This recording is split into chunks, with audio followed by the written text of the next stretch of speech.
తాకట్లో ఉన్న మీ బంగారాన్ని విడిపించి ఆ రోజు ఆన్లైన్ రేటుకి కొంటాం. Sharma gold company. నమస్కారం. విశ్వావసునామ సంవత్సర ఉగాది శుభాకాంక్షలు.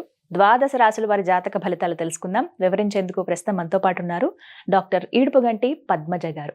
వారు జ్యోతిష్య వాస్తు శాస్త్రంలో పట్టభద్రులు. ఇది కూడా తొలి మహిళ అని చెప్పుకోవాలండి. సాధారణంగా పురుషులనే మనం చూస్తూ ఉంటాం.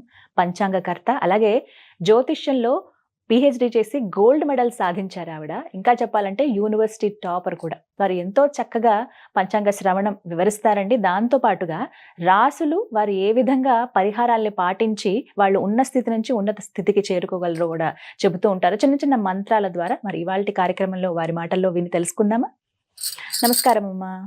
నమస్కారం. ముందుగా మీకు విశ్వావసునామ సంవత్సర ఉగాది శుభాకాంక్షలు. మీ అందరికీ కూడా విశ్వావసునామ సంవత్సర శుభాకాంక్షలు. చాలా సంతోషం మిమ్మల్ని కలవటం. ఎప్పుడు చూస్తూ ఉంటాను, ఇలా వీడియోస్ చెప్పేటప్పుడు అవన్నీ గమనిస్తూ ఉంటాను. ఇవాళ ఇలా చూడడం అనేది చాలా సంతోషం అనిపించింది. ప్రత్యేకించి విశ్వావసునామ సంవత్సరం ప్రత్యేకత ఏంటి అంటే, ప్రతి సంవత్సరానికి ఒక పేరు ఇలా ఉంటుంది కదమ్మా. ఇది అసలు ఎన్నవ సంవత్సరం మనకి, అలాగే ప్రత్యేకత ఏంటి, ఎలా ఉండబోతోంది, ఇవన్నీ తెలుసుకోవాలని ఉంది. ఇప్పుడు ఏ ఉగాది అయినా ఒక ఆరంభం కనుక దీనికి ముందు మనం అసలు దీని బ్యాక్గ్రౌండ్ ఫస్ట్ తెలుసుకోవాలి. తర్వాత అసలు విశ్వావసునామ సంవత్సరం ఎన్నోది, దాని అర్థం అన్న విషయంలోకి వెళ్లే ముందు ఇదేంటంటే, మొత్తం మీద విశ్వావసునామ సంవత్సరానికి ముందు తెలుసుకోవాల్సింది ఒక మహాయుగం గురించి తెలుసుకోవాలి. అసలు మహాయుగం అంటే ఏంటి, దాంట్లో ఉండే యుగాలు ఏమేమి వస్తాయి అన్న విషయాన్ని తీసుకుంటే, ఒక మహాయుగాన్ని తీసుకుంటే అది 43,20,000 సౌర సంవత్సరాలు. దాంట్లో మనకి ఇవన్నీ వస్తాయి. ఏంటంటే కృత, త్రేత, ద్వాపర, కలియుగాలు ఇవన్నీ కలిపి. అంటే కలియుగాన్ని కనుక 4 లక్షలు, అదే అంటే దీనికంటే కలియుగం కంటే 2 రెట్లు, దాని మీద 3 రెట్లు, తర్వాత 4 రెట్లు లాగా ఈ యొక్క యుగాలన్నీ కలిపి ఒక మహాయుగంగా తీసుకుంటారు. అంతా కలిపి ఇలా 43,20,000 సౌర సంవత్సరాలు. ఇలాంటి మహాయుగాలు ఒక 1000 గనక అయినట్లయితే అది ఒక కల్పం అంటారు. అలాంటి కల్పాలు 2 గనక అయితే బ్రహ్మగారికి ఒక రోజు. ఈ కల్పాన్నే మనం బ్రహ్మగారికి ఒక రోజు 2 కల్పాలంటే అహోరాత్రం అంటాం. ఇలాంటి రోజులు మనకి ఒక 360 అయితే బ్రహ్మగారికి ఒక సంవత్సరం. బ్రహ్మగారి యొక్క ఆయుర్దాయం 100 బ్రహ్మ సంవత్సరాలు. అయితే బ్రహ్మగారి ఆయుర్దాయాన్ని మనము పరము అంటాం, అందులో సగభాగాన్ని పరార్ధే అంటాం. అంటే ఇప్పుడు ప్రస్తుతం మనం ద్వితీయ పరార్ధేలో ఉన్నాం.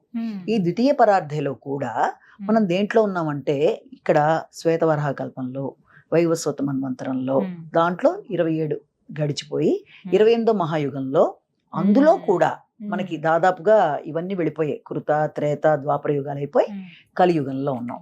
సో ఈ రకంగా తీసుకున్నప్పుడు ఈ కలియుగంలో కూడా ప్రథమ సంవత్సరం, ప్రథమ మాసం, ప్రథమ రోజు ఇలాగా మనం ఉండడం అనేది జరిగింది. అందుకే మనం గనక సంధ్యావందనం, దేవతార్చన ఇలాంటి శుభకార్యాలు లాంటివి, వివాహ శుభకార్యాల్లో మనం చెప్పినప్పుడు శుభే శోభన ముహూర్తే ఆద్య బ్రాహ్మణ చెప్తారు, ద్వితీయ పరార్ధే ఇదంతా అంటారు.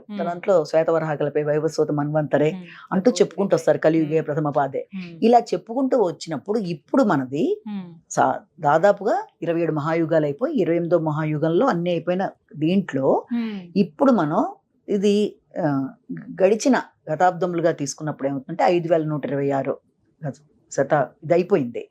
దానిగా తీసుకున్నప్పుడు ఇదేంటంటే మనకి విశ్వావసునామ సంవత్సరం అనేది 2025-26కి దానిలో ఇప్పుడు మనం అనుకున్న విశ్వావసునామ సంవత్సరం ఒక దీనిగా చెప్పుకుంటాం. అలాగే దీనికి ఇంకొక విధానం కూడా ఏంటంటే, చాంద్ర సౌరమానముల చేత దీన్ని మనం విశ్వావసునామ సంవత్సరం అంటాం. అలాగే బారహస్పత్యమానం చేత కూడా దీనికి మరొక పేరు ఉంటుంది, అంటే కాళయుక్త నామ సంవత్సరం అని. అలాగే దాంతోపాటు గురుదయావసం చేత దీనికి మరొక పేరు కూడా తీసుకుంటే ఏంటంటే మార్గశిరాబ్దము అంటారు. అలాగే పంచ విభాగాత్మకం చేత దీన్ని అనువత్సరం అంటారు. దీనికి అధిపతి ప్రజాపతి.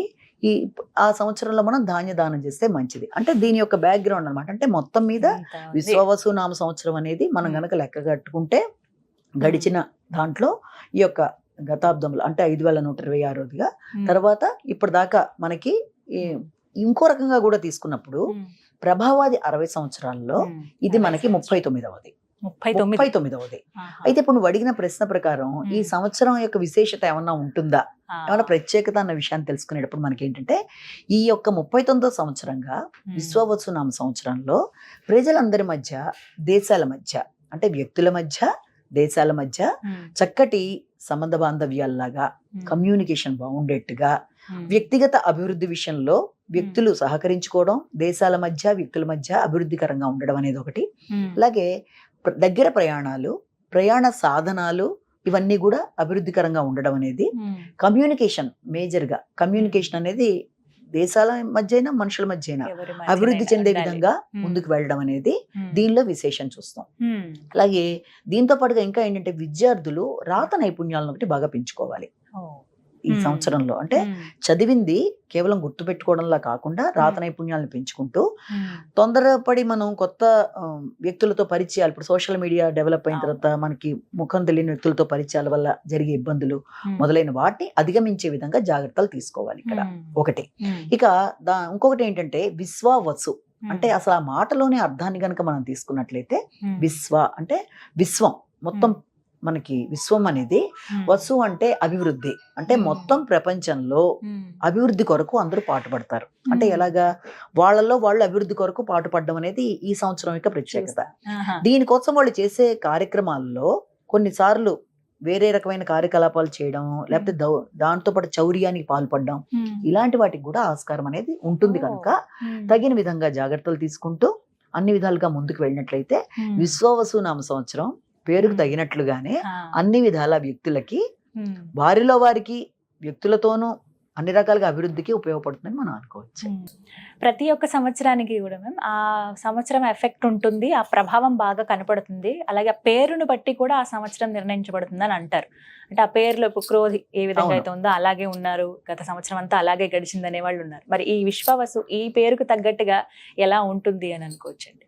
అంటే అందరికి మధ్య వీలైనంత వరకు సఖ్యత పెరగడం అనేది, సంబంధ బాంధవ్యాలు, కమ్యూనికేషన్ గ్యాప్ లేకుండా, దాంతోపాటు ప్రయాణ సాధనాలు కూడా చాలా అభివృద్ధికరంగా ఉండడం, ఎక్కువ శాతం ప్రయాణాలు చేయడం అనేది, అలాగే వ్యక్తులు కొంత ఎక్కువ శాతం మైండ్ ని విద్య మీద కాన్సన్ట్రేట్ చేసే విధంగా విద్యార్థులు అంటే డైవర్షన్స్ వాటికి అవకాశం ఇవ్వకుండా జాగ్రత్తలు తీసుకుంటూ ముందుకు వెళ్ళి రాత నైపుణ్యాలను పెంచుకుంటూ ముందుకు వెళ్ళడం అనేది ఒకటి ముఖ్యమైన అంశంగా గోచరిస్తోంది. కనుక వీలైనంత వరకు ఈ సంవత్సరంలో అభిప్రాయ భేదాలు లేకుండా వ్యక్తిగతంగా అభివృద్ధి చెందుతూ, అంతా కూడా ఎక్కువ శాతం అందరి దృష్టి కూడా ఆర్థిక పరమైన విషయాల అభివృద్ధి కొరకు ఆశ అనేది కనబడుతున్నట్టుగా, ఆలోచిస్తున్నట్టుగా ఎక్కువ అవకాశాలు కనబడుతున్నాయి. ఈ సంవత్సరం అలా ఉండబోతుంది అనమాట. ఆర్థికంగా ఎదిగినా కూడా మంచిదే, అది ఎక్కువ అవ్వకూడదు. ఆ నేపథ్యంలో వేరే రకమైన కార్యకలాపాలకి పాల్పడడం వల్ల కొంత చౌర్యాలకి వాటికి అవకాశం ఉండే రీత్యా తగిన విధంగా జాగ్రత్తలు తీసుకుంటూ అందరూ సామూహికంగా అలాంటి నెగిటివిటీని అధిగమించే విధంగా ప్రయత్నాలు చేయాలి. చాలా చక్కగా వివరించారండి. తదుపరి ప్రశ్నలో కూడా వెళ్తాను. గ్రహ సంచారం అసలు ఈ సంవత్సరం ఎలా ఉంది? విశ్వావసు నామ సంవత్సరంలో గ్రహాల స్థితిగతులు, వాటి గమనం, ఆ ప్రభావాలు ఎలా ఉంటాయి? గ్రహ సంచారాల విషయం తీసుకున్నట్లయితే ఫస్ట్ గా మనం తెలుసుకోవాల్సింది అంటే అసలు ఈ సంవత్సరం వాటి యొక్క ఫలాలు తెలుసుకునే ముందు రాజాది నవనాయకులని మనం ప్రధానంగా తీసుకోవాలి. తీసుకున్నప్పుడు ఏమవుతుందంటే ఈ సంవత్సరం మనకి మేజర్ గా రాజు వచ్చి మనకి సూర్యుడయ్యాడు, అలాగే మంత్రి వచ్చి ఈ యొక్క శని భగవానుడు అయ్యాడు, ఇక అర్ఘ్యాధిపతి మేఘాధిపతి రెండు కూడా సూర్య భగవానుడు అయ్యాడు, తర్వాత ధాన్యాధిపతి వచ్చేసి కుజుడయ్యాడు, రసాధిపతి వచ్చేసి శుక్రుడయ్యాడు, ఇక దీంతో పాటు సస్యాధిపతి నీరసాధిపతి రెండు కూడా బుధుడికి ఆధిపత్యాలు రావడం జరిగింది. ఎప్పుడైతే ఈ రకంగా రాజాది నవనాయకుల్లో 9లో మనకి 4టికి పాజిటివిటీ అంటే శుభగ్రహాలకి రావడం, ఇక ఉపనాయకులను తీసుకున్నప్పుడు కూడా 30 మంది ఓవరాల్ గా నవనాయకులు ఉపనాయకులు అన్నిట్లోనూ ఈ 30 మందిలో కూడా 14 ఆధిపత్యాలు పాజిటివ్ గా అంటే శుభగ్రహాలకి, 16 ఈ గ్రహాలకి రావడం అనేది ఒకటి. అలాగే ఇంకా తీసుకున్నట్లయితే సర్వ ఆదాయం అనేది బెటర్ గా ఉంది, సర్వ వ్యయం కంటే సర్వాదాయమే కొంత ఫేవరబుల్ గా కనబడుతోంది. ఇక పశుపాలకాది నిర్ణయాన్ని కూడా తీసుకోవాలి. పశుపాలకుడు, పశువుల్ని కాయవాడు, పశువుల్ని విడిపించేవాడు అంతా కూడా మనకి యముడికి ఆధిపత్యాలు వచ్చాయి. ఎప్పుడైతే యముడికి ఇలాంటి ఆధిపత్యాలు అనేవి రావడం జరుగుతుందో పశువులు వాటి యొక్క గ్రాసం గాని, వాటి యొక్క అభివృద్ధి గాని, అవి పాలిచ్చే వైనంలో గాని, లేకపోతే వాటికి సంబంధించిన మనం ఏదైనా గడ్డి వాటి విషయంలో ఆశించిన స్థాయిలో లేకుండా కొంత తక్కువలా కనబడుతుంది. అలాగే ధరలు కూడా కొంత అధికంగా ఉంటాయి ఎప్పుడైతే ఇవన్నీ ఇలా జరగడం జరిగిందో. కాబట్టి ఇది ఇందులో ఒక భాగం. అదే కాకుండా ప్రత్యబ్ద యోగ పంచక ఫలాన్ని కూడా మనం గమనించుకున్నట్లయితే జ్యేష్ఠ శుద్ధ పాడ్యమి అనేది మంగళవారం నాడు రావడం జరిగింది. దానివల్ల ఏమవుతుందంటే రాజుల మధ్య కొంత వైరం లాంటిది, కొంత యుద్ధ భయాలు లాంటివి, కొంత ఆరోగ్యానికి సంబంధించిన విషయాల్లో ఎక్కువ కాషస్ గా వ్యక్తులు తీసుకుంటూ ముందుకు వెళ్ళడం అనేది ఈ జ్యేష్ఠ శుద్ధ పాడ్యమి. అలాగే ఆషాఢ శుక్ల పంచమి అనేది గనక మనకి సోమవారం నాడు రావడం వల్ల అది వృద్ధి, సుభిక్షం క్షేమంగా చెప్తారు. అలాగే ఆషాఢ శుక్ల దశమి అనేది మనకి స్వాతి నక్షత్రంతో కూడి రావడం వల్ల ఇక్కడ ఏంటంటే కొంత అధికమైన గాలులు ఉంటాయి, కానీ అది కొంతవరకు అనుకూలంగానే ఉంటుంది.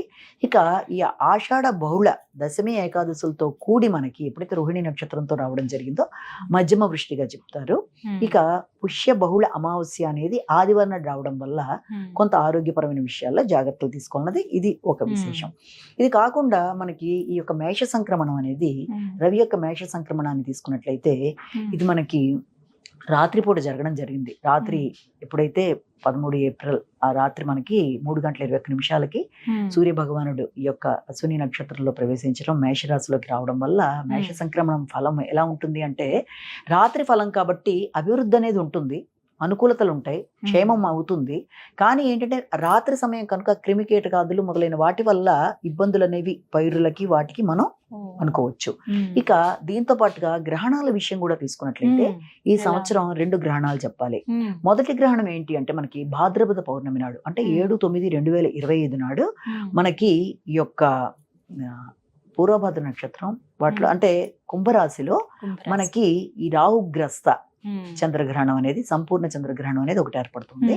అలాగే ఇంకా రెండోది కూడా ఏంటంటే ఫాల్గుణ మాసంలో ఫాల్గుణ పౌర్ణమి నాడు, అంటే 3/3/2026 నాడు మనకి ఈ యొక్క చంద్రగ్రహణం అనేది సింహరాశిలో పుబ్బ నక్షత్రంలో ఏర్పడడం అనేది జరుగుతుంది. కేతువుకు సంబంధించి అది కేతుగ్రస్త చంద్రగ్రహణం అది ఇది. ఈ రెండు కాకుండా మనకి మూఢాల గురించి కూడా తీసుకున్నట్లయితే గురుమూఢమి శుక్రమూఢమి కూడా ఇంపార్టెంట్ గా చెప్తాం కనుక 9-7 అంటే జూన్ 9 నుంచి జూలై 9 దాకా మనకి ఈ యొక్క గురుమూఢమి. అలాగే శుక్రమూఢం తీసుకున్నట్లయితే 26 నవంబర్ 2025 నుంచి 17 ఫిబ్రవరి 2026 దాకా శుక్రమూఢమి. అంటే ఈ మూఢములు ఇలా ఉంటాయి. ఇక దీంతో పాటుగా మనం ఇంకా ముఖ్యమైనది తెలుసుకోవాల్సిన విషయం ఏంటంటే ఇక రవి ఆరుద్ర ప్రవేశం జూన్ 22, 2025 పొద్దున 6 గంటలకి ఎర్లీ మార్నింగ్ అదొకటి ప్రవేశం వల్ల వర్షాలు అవి అధికంగా ఉంటే బాగానే ఉంటుంది. ఇవి కాకుండా ముఖ్యంగా ఈ యొక్క మకర సంక్రాంతి పురుషుడిని కూడా మనం ఇక్కడ మాట్లాడుకోవాలి. ఇది 2026 జనవరి 14వ తారీఖు మధ్యాహ్నం 3 గంటల అంటే 14/1/2026 మధ్యాహ్నం 3:07 సూర్య భగవానుడు ఈ యొక్క మకర రాశిలో అంటే ముఖ్యంగా ఉత్తరాషాఢ 2వ పాదంలో ప్రవేశించడం అనేది అది కూడా మనకి పుష్య బహుళ ఏకాదశి అంటే ఆ రోజున మనకి అనురాధ నక్షత్రం అవడం, అలాగే బాలవ కరణం అవడం, గండ ఇదవ్వడం కరణం, వీటన్నిటితోనూ గనక తీసుకున్నట్లయితే మనకి ఆ రోజున 14వ తారీఖు మధ్యాహ్నం 3:07 దీంట్లో మంద నామంతో బుధవారం నాడు ఆయన ప్రవేశించటం, అలాగే ఆ సమయం బట్టి వృశ్చిక రాశిలో ప్రవేశించి వృశ్చిక రాశి ఆయన దాంట్లో తర్వాత ఆ ప్రవేశం వల్ల ఆ సమయానికి అనురాధ నక్షత్రం కూడా అవ్వడం, వీటి వల్ల ఎలా ఉంటుందంటే చాలా వరకు కొంత అనుకూలతలు అననుకూలతలు రెండు సామాన్య ఫలితాలు లాంటివి మనం చెప్పచ్చు. ఇక దీంతో పాటుగా ఇంకొకటి ఏంటంటే పుష్కరాల విషయం. పుష్కరాల విషయాలని కూడా మనం తీసుకుంటే ఇది మనకి 14 మే రాత్రి అంటే 14/5/2025 రాత్రి 10:31 ఇంచుమించుగా ఆ సమయానికి బృహస్పతి అంటే దేవగురుడైన బృహస్పతి మిథున రాశిలో 3వ పాదంలోకి మృగశిర 3వ పాదంలో ప్రవేశించడం జరుగుతుంది కనుక మనకి ఈ యొక్క పుష్కరాలు అనేవి ఏర్పడతాయి. సరస్వతి నదికి శారదా త్రికోట తీర్థరాజ సహిత సరస్వతి నదికి పుష్కరాలు ఏర్పడడం వల్ల ఈ 12 రోజుల పాటు అంటే 15వ తారీఖు నుంచి 26వ తారీఖు మధ్య దేవ కార్యక్రమాలు అంటే పితృ కార్యక్రమాలు, దాన ధర్మాలు, నదీ స్నానాలు ఇవన్నీ చేయడం బట్టి పుణ్య ఫలితాలు లాంటివి ఏర్పడతాయని ఒకటి అంటారు.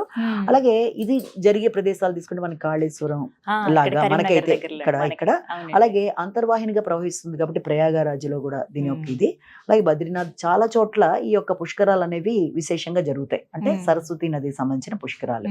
కాబట్టి ఇది ఒకటి పుష్కరాలు, ఇటు పక్కన మనకి మూఢాలు, ఇక దీంతో పాటుగా రవి సంక్రమణ ఫలితాలు ఇలాగా మనం చెప్పొచ్చు. అంతేకాకుండా ఈ సంవత్సరం రాజు ఎప్పుడైతే మనకి ఈ యొక్క సూర్యుడు అవ్వడం జరిగిందో 4 వంతుల అంటే 4 వంతుల గాలి 2 వంతుల వర్షం లాంటిది, అలాగే మేఘం కూడా నీల మేఘం అని చెప్తారు, వర్షం అనేది అధికంగా ఉండడం, ఇవన్నీ దీంట్లో మనం క్లుప్తంగా చెప్పుకున్న సంవత్సర ఫలితాల్లోకి వస్తాయన్నమాట. అంటే గ్రహాలు అసలు మామూలుగా ఎలా ఉండబోతుంది అన్నది. ప్రత్యేకించి ఈ విశ్వావసునామ సంవత్సరంలో మహిళలకి ఎలా ఉండబోతోందండి? ఏ రంగంలో మహిళలు బాగా రాణిస్తారు? అంటే మామూలుగానే స్త్రీలను అంటారు కదా, ముదితలు నేర్వగిరారి విద్య కలది అన్న కాన్సెప్ట్ లో స్త్రీలు ఈ రోజున మనం ఇక్కడ అని చెప్పడానికి లేదు, వాళ్ళు అన్ని రంగాల్లో, ఊహించని రంగాల్లో కూడా వాళ్ళు ముందుకు అవును. వెళ్ళిపోతున్నారు. Correct. ఒకప్పుడు ఆ భయం అయ్యో ఉండేది, ఇప్పుడు అలా ఏం లేదు. ఎక్కడికైనా సరే ఈ రంగం కాదు అన్నది లేదు.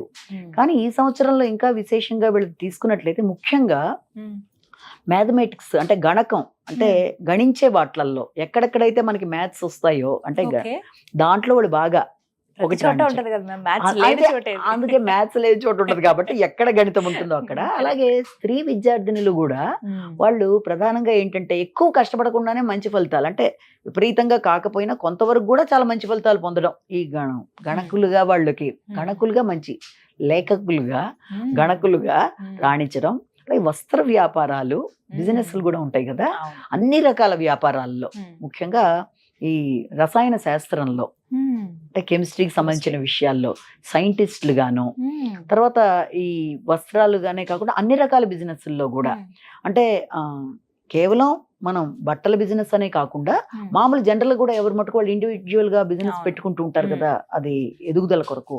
అన్నిట్లో కూడా వాళ్ళకి అది చాలా చక్కగా ఉంటుంది. అలాగే మీడియాకి సంబంధించిన విషయాలు, అంటే మీడియా అంటే ఇప్పుడు ఇవన్నీ అది యాంకరింగ్ కావచ్చు, సినిమా కావచ్చు, టీవీ ఫీల్డ్ కావచ్చు, కళారంగాలు అన్నిట్లో కూడా చాలా విశేషంగా వాళ్ళు అభివృద్ధి చెందడానికి ఆస్కారం అనేది ఉంది. మహిళలు బాగా రాణిస్తారు. అయితే ఈసారి విద్యా విషయానికి వస్తే ఎప్పుడు ఎక్కువ ఆడపిల్లలే ర్యాంకులు సాధించినట్టు చూస్తాం మనం, ఈసారి ఇంకా ఎక్కువ ఉండబోతున్నారు అనమాట. అయితే దానికి ప్రత్యేక అంటే ఇది కారణం అంటూ ఉంటుందమ్మా మనకి గ్రహాల స్థితి, గ్రహాలు బట్టి ఉంటుంది. సో ఈసారి స్పెషల్ అనమాట, విమెన్ ఇయర్ అని చెప్పుకోవచ్చా? ఒక రకంగా అనుకోవచ్చు. అమ్మ, ఈ విశ్వావసు నామ సంవత్సరంలో దేశ రాష్ట్ర భవిష్యత్తు ఎలా ఉండబోతోంది? ఎందుకంటే అందరికీ ఆసక్తే, వ్యక్తిగత జాతకాలు ఎంత ఇంట్రెస్ట్ గా వింటామో మన దేశ పరిస్థితి ఏంటి, తెలుగు రాష్ట్రాల పరిస్థితి ఏంటి, మరీ ముఖ్యంగానే అంతే ఆసక్తిగా వింటాం అందరం కూడాను. మరి ఎలా ఉండబోతోంది ఈ సంవత్సరం? ఇది తెలుసుకోవడానికి ముందు మనం ఏం చేయాలంటే, ముఖ్యంగా 29 మార్చి 2025 సాయంత్రం 4:27 ఈ యొక్క చైత్ర శుద్ధ పాడ్యం ప్రవేశించింది. దాన్ని బట్టి మనకి వర్ష లగ్న కుండలి. అలాగే చైత్ర బహుళ పాడ్యమి నాడు ఎప్పుడు 13 ఏప్రిల్ 2025 ఆ రోజు రాత్రి 3:21 సూర్య భగవానుడు అశ్విని నక్షత్రంలో ప్రవేశించటం వల్ల మనకి జగర్ లగ్నం. ఈ రెండిటి బట్టి దేశం, రాష్ట్రం యొక్క ఈ యొక్క భవిష్యత్తుతో పాటుగా ప్రజల యొక్క వ్యాపార, వ్యవహార, రాజకీయ భవిష్యత్తులతో పాటుగా దాంతోపాటు వ్యవసాయ రంగానికి సంబంధించి, ప్రకృతి వైపరీత్యాలకు సంబంధించిన విషయాలు, ధరవరలు, వర్షయోగాలు మొదలైనవన్నీ కూడా దీనిలో మనం కొంత క్లుప్తంగా తెలుసుకుంటాం. ఇప్పుడు ఈ వర్షలగ్న కుండలి, జగలగ్న కుండలిని విశ్లేషించుకొని చూసినట్లయితే మొట్టమొదటగా కేంద్ర ప్రభుత్వం, రాష్ట్ర ప్రభుత్వం రెండూ కూడా ప్రజల సంక్షేమం కోసం ఎక్కువగా వాళ్ళు ఆర్థికంగా ఖర్చులు అనేవి అధికంగా చేయడం వల్ల ప్రజల మన్ననలు చొరగొంటారు. అలాగే ఆర్థిక వ్యవహారాలు కొంత క్లిష్టతరంగా ఉంటాయి. అలాగే ఆర్థిక విషయాలలో కొంత ఒడిదుడుకులు ఉండడం వల్ల కఠినంగా వ్యవహరించవలసి వస్తుంది. మొట్టమొదటిగా అంటే ప్రజలపైన భారం పడుతుందా? అలా ఒకటి. ఇక రెండో విషయం కనుక తీసుకున్నట్లయితే దాంతో పాటుగా రవాణా రంగంలో కొంత ఒడిదుడుకులు, కొంత ప్రమాదం, అంటే కొంత ఇలాంటి ఇబ్బందులు, ప్రమాదాలు లాంటి వాటికి ఆస్కారంగా కూడా మనం భావించవచ్చు. అలాగే విదేశీ సంబంధాల విషయంలో కొంత అనుకూలతల కొరకు ప్రయత్నం చేస్తుంటే అది చాలా వరకు సత్ఫలితాలను ఇస్తుంది. అంటే విదేశీ వ్యవహారాల్లో మనకి సత్ఫలితాలు రావడం అనేది జరుగుతుంది. అలాగే ఇతర దేశాలకు సంబంధించిన సంబంధాల్లో దౌత్య వ్యవహారాలు కొంత క్లిష్టతరంగా ఉంటాయి, వాటికి సంబంధించిన వ్యవహారాలన్నీ కూడాను. అయితే ఇక్కడ కొందరు రాజకీయ నాయకులు వాక్కుని నిగ్రహించుకోపోవడం వల్ల, అంటే కోపాదృక్తులు అధికంగా ఉండడం వల్ల, వాకు నిగ్రహించుకోపోవడం వల్ల వ్యక్తుల మధ్య కొంత అభిప్రాయ భేదాలు లాంటివి రావడం, కష్ట నష్టాలకి ఆస్కారం ఉంది. అభిప్రాయ భేదాలు అనేవి వస్తాయి కనుక వాకుని నిగ్రహించుకుంటూ ముందుకు వెళ్తే అది చాలా వరకు అనుకూలంగా ఉంటుందని మనం ఒకటి భావించవచ్చు. ఇక దీంతో పాటుగా ఇంకా ముఖ్యమైన విషయం ఏంటంటే విద్యారంగానికి సంబంధించిన విషయంలో నూతన పోకడలు అనేది, ఇక వ్యవసాయ రంగానికి సంబంధించిన విషయంలో ఇబ్బందులు లాంటివి ఎదుర్కొంటున్నా కూడా ప్రభుత్వం యొక్క సహకారం బాగుండడం బట్టి చక్కగా దానికి సంబంధించిన విషయంలో అభివృద్ధి అనేది, ముఖ్యంగా ఎర్రని నేలలు, చెరుకు మొదలైనవన్నీ కూడా చాలా చక్కగా ఫలించడం అనేది, అలాగే విదేశీ సంబంధం కంటే ఇతర దేశాలతో మనం అంతర్గత వ్యవహారాల్లో ఒప్పందాలు చేసుకోవడం అనేది జరగడం వల్ల ఆ విషయాలని, ఆ ఒప్పందాలు, రహస్యాలను బహిర్గతం చేయమని ప్రభుత్వం మీద ఒత్తిడి తేవడం ప్రతిపక్షాలు, దానివల్ల ఏమవుతుందంటే కొంత వాళ్ళు సమ్మెలు లాంటివి అంటే ఉద్యమాల ద్వారాను న్యాయ వ్యవస్థల ద్వారాను విషయాలు బయటికి చెప్పమని అనడం వల్ల కొంత దీని మీద ప్రెషర్ పెరుగుతుంది ప్రభుత్వం మీద. పెరగడం వల్ల ఏముందంటే ఆ సమయంలో దానివల్ల కొంత జనానికి ఇబ్బంది కలిగే అవకాశాలు లాంటివి ఉన్నాయి. అంటే ప్రభుత్వ వ్యతిరేకత, ప్రభుత్వానికి ఇబ్బంది కలిగించే విధంగా ప్రవర్తించడం మొదలైన వాటి వల్ల సామాన్య జనానికి కూడా నష్టాలు కలగడానికి ఆస్కారం అనేది ఉంది. ఇక దీంతో పాటు జలాలు, భూగర్భ జల వనరులు అనేవి ఉంటాయి. ఇవి సత్ఫలితాలు సాధిస్తూనే ముందుకు వెళ్ళడానికి ఆస్కారం అనేది ఉంది. అలాగే ఈ ముఖ్యంగా ఈ పరిశోధనలు అనేవి ఉంటాయి కదా, ఆ పరిశోధనలు అనేవి ప్రజలకి ఉపయోగపడే విధంగా నూతన పరిశోధనలు అనేవి ముఖ్యంగా సాహిత్యానికి సంబంధించిన వాట్లల్లో అది ముందడుగు వేస్తుంది ఆ రకమైన పరిశోధనలు అనేవి.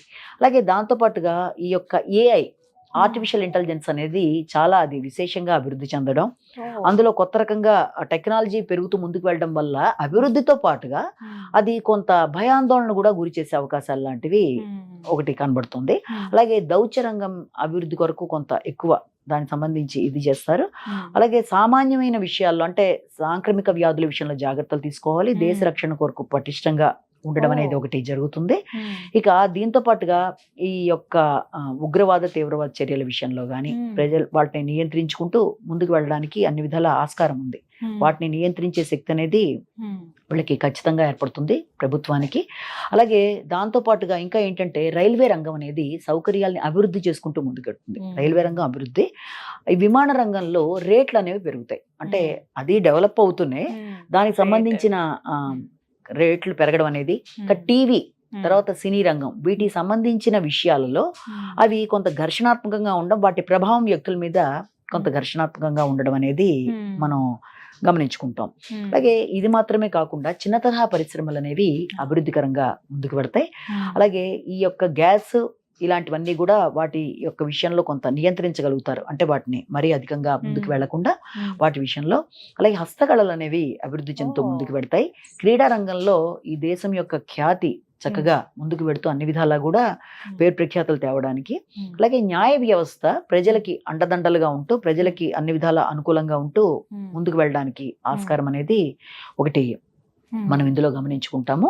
అలాగే ఇక్కడ ఈ యొక్క ప్రజల యొక్క క్షేమం కోసం వాళ్ళు చేసే కార్యక్రమాలన్నీ కూడా వీళ్ళంతవరకు వీళ్ళకి ఉపయోగకరంగా ఉంటూ ముందుకు వెళ్ళడానికి ఆస్కారం అనేది ఇక్కడ మనం వీళ్ళల్లో చూస్తాం. ఇక జగర్ లగ్నాన్ని కూడా గమనించినట్లయితే దీంట్లో ఏంటంటే సూర్యుడు ఎప్పుడైతే ఉచ్చంగతుడై ఉన్నాడో ఇక్కడ సుస్థిర సుపరిపాలన అనేది ఒకటి. తర్వాత దాంతో పాటుగా ఇక్కడ మంచి నిర్ణయాలు, ప్రజలకు ఉపయోగకరంగా ఉండడం, ప్రజల ఆశలు నెరవేరడం అనేది, దాంతో పాటుగా నిరుద్యోగులకు ఉద్యోగ అవకాశాలు రావడం అనేది, ఇలాంటి వాటికి ఆస్కారం అనేది అధికంగా ఉంటుంది. ఇక దాంతో పాటుగా ఆర్థిక విషయాల్లో కొంత కఠినంగా ఉండడం, జాతీయ సంపదని వృద్ధి చెందించుకునే విధంగా జాగ్రత్తలు తీసుకుంటూ ముందుకు వెళ్ళవలసిన అవకాశం అయితే ఖచ్చితంగా కనబడుతుంది. ఇక వీళ్ళు ఉంటారు కదా మన యొక్క సమాచార రంగం ముఖ్యంగా ప్రభుత్వాల యొక్క వ్యతిరేకతను ప్రదర్శిస్తూ ముందుకు వెళ్తుంది.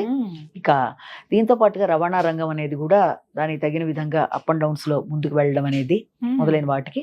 అలాగే భారతదేశం యొక్క స్థానం అనేది సుస్థిరంగా దాని యొక్క గౌరవాన్ని పెంచుకుంటూ ముందుకు వెళ్ళడం, దానికంటే ఒక విశేషమైన స్థానాన్ని స్థిరపరచుకోవడం అనేది. అలాగే ఈ యొక్క విదేశీ దౌత్యం కొన్ని దేశాలతో పాజిటివ్ గా ఉంటే, అంటే కొన్ని దేశాలతో ఘర్షణాత్మకంగా ఉండడం అనేది కూడా మనం చూడొచ్చు. నిర్మాణ రంగం కూడా అభివృద్ధికరంగా ముందుకెడుతుంది, జల వివాదాలు సద్దుమణుగుతాయి. తర్వాత విద్యారంగం కూడా ఇందులో కూడా అభివృద్ధికరంగా ముందుకెడుతుంది. అలాగే ప్రకృతి వైపరీత్యాలు లాంటివి ఏర్పడుతున్నా కూడా దానికి ఆ విషయంలో ప్రభుత్వ సహకారంతో సమస్యలను అధిగమిస్తూ వ్యక్తులు ముందుకు వెళ్ళడానికి అన్ని విధాల ఆస్కారం అనేది మనం ఇందులో చూడొచ్చు. దీంతో పాటుగా ఇంకా ముఖ్యంగా విద్యార్థుల విషయంలో తీసుకున్నట్లయితే వాళ్ళకి ఒత్తిడి అనేది చాలా అధికంగా పెరుగుతుంది. విద్యాపరమైన విషయాల్లో మానసిక ఒత్తిడి అనేది చాలా అధికంగా ఉండడం. ఇంకా సౌర వాహనాలకి, సౌర విద్యుత్తుకి, గృహాల్లో వాడడానికి కూడా వాటి యొక్క ప్రాధాన్యత చాలా చక్కగా పెరుగుతుంది. సౌర వాహనాలు, ఆయుర్వేదం అనేది అభివృద్ధి చెందడం అనేది. అలాగే మానసిక రుగ్మతలు అనేవి కొంత అధికంగా ఉండడం, ఆ విషయంలో కొంత జాగ్రత్తలు తీసుకోవాలి. ఇక ప్రేమ వివాహాల విషయంలో కూడా చాలా జాగ్రత్తలు తీసుకుంటూ ముందుకు వెళ్ళవలసిన ఆవశ్యకత కనబడుతుంది. అలాగే ఈ యొక్క సాఫ్ట్వేర్ స్థానంలో ఏఐ అనేది రిప్లేస్మెంట్ అవ్వడం, అలాగే సాఫ్ట్వేర్ విషయంలోనే వ్యక్తుల యొక్క అభివృద్ధి, నూతన వృత్తుల కొరకు ప్రయత్నం చేసే వాళ్ళకి అవకాశాలు లాంటివి ఉండడం, ప్రభుత్వ సంక్షేమ పథకాలు ప్రజలకి మేలు చేసే విధంగా ఉండడం, అలాగే ప్రభుత్వాల వల్ల వీళ్ళకి ఏం రావాలో వీళ్ళు అందుకోగలిగిన విధంగా ముందుకు వెళ్ళడం. ఇక ఆగస్టు ప్రాంతంలో ఈ యొక్క షేర్స్ వాటికి ఒడిదుడుకులు అనేవి మనం గమనిస్తాము. బంగారం రేటు పెరుగుతుంది. పెట్టుబడి పెట్టొచ్చా షేర్స్ లో? ఆగస్టు ప్రాంతంలో కొంత ఒడిదుడుకులు అనేవి, మిగతా అంటే వారి వారి వ్యక్తిగత జాతకం మీద ఆధారపడి ఉంటుంది. అది ఏ దశలు నడుస్తున్నాయి అన్నది. తర్వాత వ్యాపారాలు అభివృద్ధి చెందుతాయి. అలాగే దాంతో పాటుగా బంగారం యొక్క రేటు అభివృద్ధి చెందడం అనేది జంతు ప్రేమ పెరుగుతుంది. లక్ష అవుతుందా? ఎంతైనా పెరగలడానికి అలాగా వీటితో పాటుగా ఈ ఆధ్యాత్మిక మార్గం అనేది చాలా అభివృద్ధికరంగా ముందుకు వెళ్ళడం అనేది. ఏ మాట కామాట క్రోధినామ సంవత్సరంలో ఆధ్యాత్మికత చాలా బాగా పెరిగింది. యంగర్ జనరేషన్ మరీ ముఖ్యంగా స్పిరిచువల్ టూర్స్, ఇప్పుడు అదే స్పిరిచువాలిటీ, దానికి సంబంధించిన పర్యాటక రంగాలు, వాటికి సంబంధించిన అభివృద్ధి, అది చిన్నవాళ్ళు కూడా ఆధ్యాత్మికతని అభివృద్ధి చేసుకునే విధంగా మైండ్ ని పెట్టుకోవడం, అంటే ఆధ్యాత్మిక పరిజ్ఞానంతో పాటుగా దాని మంచి అవేర్నెస్ అనేది ఏర్పడి దాని మీద ఎక్కువ ఫోకస్ చేయడానికి ఆస్కారాలు అనేవి ఇంకా ఇంతకు ముందు కన్నా కూడా. అలాగే దేవాలయాలు వాటికి సంబంధించిన విషయంలో అభివృద్ధికరంగా ముందుకు వెళ్ళడం అనేది. తర్వాత ఈ యొక్క ఆరోగ్య విషయంలో ఇక్కడ కేంద్ర ప్రభుత్వాల సహకారంతో రాష్ట్రాల ఆదాయం అభివృద్ధి చెందడం అనేది, అలాగే ఈ యొక్క ఆరోగ్య పరిరక్షణ కోసం జాగ్రత్తలు తీసుకుంటూ ముందుకు వెళ్ళడం అనేది, ఇలా మొదలైన విషయాలన్నీ కూడా మనకి ఈ రకంగా ఉంటే, ఇక ముఖ్యంగా ఎప్పుడైతే ఈ సంవత్సరం రాజు సూర్యుడు అవ్వడం జరిగిందో క్రమశిక్షణ ఎక్కువగా ఉంటుంది. అంటే రాజు అంటేనే మనకి పరిపాలించే వ్యక్తి. చాలా సిస్టమేటిక్ గా ఉండడం, కఠినంగా ఉన్నట్టు కనబడడం, ఏ విషయాన్నైనా కరెక్ట్ గా అమల్లో పెట్టడానికి చేసే ప్రయత్నాల్లో కొంత ఘర్షణ అనేది అధికంగా ఉండడం మొదలైన వాటికి ఆస్కారం. ఎప్పుడైతే చంద్రుడు మనకి యొక్క మంత్రి అవ్వడం అనేది జరిగిందో, దానివల్ల ఏమవుతుంది అంటే సౌమ్యులకు, అంటే ముఖ్యంగా సౌమ్యులకి ఈ దీంట్లో ఒక భాగస్వామ్యం రావడం, ఈ వృత్తులలో ముఖ్యంగా వారికి ఆధిపత్యం అనేది నెమ్మదస్తులకు ఎక్కువగా రావడం, ఆరోగ్య పదార్థాలు ఆరోగ్యకరమైనవి ఇంకా అభివృద్ధి చెందుతూ ముందుకు వెళ్ళడం అనేది. ఇక అర్ఘాధిపత్యం మేఘాధిపత్యం ఎప్పుడైతే సూర్యుడికి రెండూ వచ్చాయో అది రేట్లు పెరుగుతాయి. మొదట పాయింట్. వర్షాలు సామాన్యంగా ఉండడం, అధికంగా రేట్లు పెరగడం అనేది. ధాన్యాధిపత్యం కుజుడికి రావడం వల్ల ఎర్రని నేలలు బాగా పండుతాయి. అంటే ఇప్పుడు ఎర్ర ధాన్యాలు అనేవి వస్తూ ఉంటాయి, ఆరోగ్యానికి మంచివని. చెరుకు లాంటివి, ఎర్రటి ఉత్పత్తులు ఇవి బాగా పెరగడం. అలాగే రసాధిపత్యం అనేది మనకి శుక్రుడికి వచ్చింది. ఎప్పుడైతే ఆయనకి రసాధిపత్యం వచ్చిందో రసాయన శాస్త్రాల్లో అభివృద్ధి చెందడం అనేది, తర్వాత రసవస్తువులు అభివృద్ధి చెందడం అనేది, కొత్త నూతన పరిశోధనలు అనేవి ఏర్పడడం అనేది రసాయన శాస్త్రానికి సంబంధించి, ఇలాంటివన్నీ కూడా మనం దాంట్లో భావించవచ్చు. ఇక బుధుడికి ఎప్పుడైతే సస్యాధిపత్యం నీరసాధిపత్యం వచ్చాయో, ఈ నీరస వస్తువులు అంటే ముత్యాలు, వెండి ఇలాంటి వాటికి సంబంధించి వాటి విలువలు సామాన్యంగా ఉండడం అనేది, ఇక నూతన ఉత్పత్తులు పరిశోధనలు అనేవి అధికంగా ఉంటూ ముందుకెళ్ళడం. సేనాధిపత్యం శనికి రావడం వల్ల ఇక్కడ సైనికల్లో కొంత మనకి సమయానికి తగినంత మంది సైనికులు లేకపోవడం అనే దానికి కొంత ఎక్కువ కాన్సన్ట్రేట్ చేస్తూ ముందుకు వెళ్ళాలి. సర్వాదాయం కన్నా సర్వ వ్యయం తక్కువగా ఉంది కాబట్టి అది చాలా వరకు మనకి మేలు చేస్తూ, అంటే ఆర్థికంగా అభివృద్ధి చెందగలం అన్న విషయాన్ని ఇందులో మనకి సూచిస్తోంది. కాబట్టి ఎలా చూసినా విశ్వావసు పేరు బట్టి అనుకుందాం, తర్వాత ఈ ఆధ్యాత్మికత అభివృద్ధులు తీసుకున్నా, తర్వాత ఈ సర్వాదాయం కొంత బెటర్ గా ఉందనుకుని, వీటి బట్టి ఏంటంటే మనం చాలా వరకు పాజిటివ్ గానే ఆలోచిస్తూ ముందుకు వెళ్ళినట్లయితే కొంత ఆనందదాయకంగా ఉంటుందేమో. ఉండాలి మీ నోటి వాక్కు అలాగే జరగాలి అని కోరుకుంటున్నాం. ఎందుకంటే దెబ్బలు తిని అలసిపోయి విసిగిపోయి ఉన్నారు చాలా మంది. ఈ సంవత్సరమైనా బాగుంటుంది, నిరుద్యోగులకు మంచి ఉద్యోగ అవకాశాలు లాగా, ఏ నూతన ఆవిష్కరణలు, అంటే తగిన అంటే టెక్నాలజీ ఎలా ఉంటుంది, టెక్నాలజీ ఏ ఇంకా ముందంజ వేయడం వల్ల, ఏఐలో విపరీతమైన పరిశోధనలు, నూతన ఆవిష్కరణలు అది విపరీతంగా అభివృద్ధి చెందడం వల్ల ఆ పరిశోధనలు కూడా కొన్నిసార్లు భయాందోళన కలిగిస్తాయి మనుషులకి. అంటే మనం సహజంగా చూసే వాటికంటే కొంత అసహజత్వాలు కనబడినా కూడా కంగారు వస్తుంది కదా, అలాంటి వాటికి ప్లస్ ఏ ఎంత ఫాస్ట్ గా మనకి ఇదవుతుంది, అసలు మనిషినే రిప్లేస్ చేసేస్తుంది. కాబట్టి ఆ రిప్లేస్మెంట్స్ కూడా కొన్నిసార్లు భయం వేస్తాయి కదా, అది మరి అందుకని. కాబట్టి అలా భయాందోళనలకు గురి చేసే అవకాశాలు ఉన్నా కూడా వీలైనంత వరకు అలాంటి వాటిని మనం మన యొక్క మేధాశక్తిని కూడా సక్రమంగా వినియోగించుకుంటూ ముందుకు వెళ్తూ అంటే ఒకటి ఉంది కదా దాని మీద మనం వదిలేయకుండా మన మైండ్ని కూడా ముందు వాడుకుంటూ వెళితే ఆలోచనలు కూడా ఆధ్యాత్మికతగా బద్ధకాన్ని అధిగమిస్తూ మానసిక విషయాల్లో కూడా మనం కొంత మనకి మనం కేర్ తీసుకుంటూ మెంటల్గా ఫిజికల్గా ప్రతి వ్యక్తి తన బాధ్యతలు మర్చిపోకుండా కేవలం ఏ మీద కాకుండా అలా చూసుకుంటూ వెళ్తూ అంటే అందరి యొక్క సమిష్టిగా కదా ఏదైనా డెవలప్మెంట్ అయినా మంచి అయినా ఏదైనా అందరు కలవాలి కదా. ఒక కుటుంబం అన్నా ఒక దేశం అన్నా ఒక రాష్ట్రం అన్నా వ్యక్తుల మధ్య సఖ్యత కావాలి. సరే విశ్వవసులో మనం అనుకుంటున్నాం కదా వ్యక్తుల మధ్య దేశాల మధ్య సమాచారం సఖ్యత బాగుండి ఒకరితో ఒకరు ఇలా ఉండి వెళ్తుందని పేరే చెప్తోంది కదా. కాబట్టి ఇది మనం ఖచ్చితంగా పాజిటివ్ గానే అనుకోవాలి. ఎక్స్పెక్ట్ చేద్దాము. మొత్తంగా ఈ విశ్వావసునామ సంవత్సరం అయితే దేశ రాష్ట్ర పరిస్థితులు అయితే ఇలా ఉండబోతున్నాయి అంటారు. చక్కగా వివరించారండి.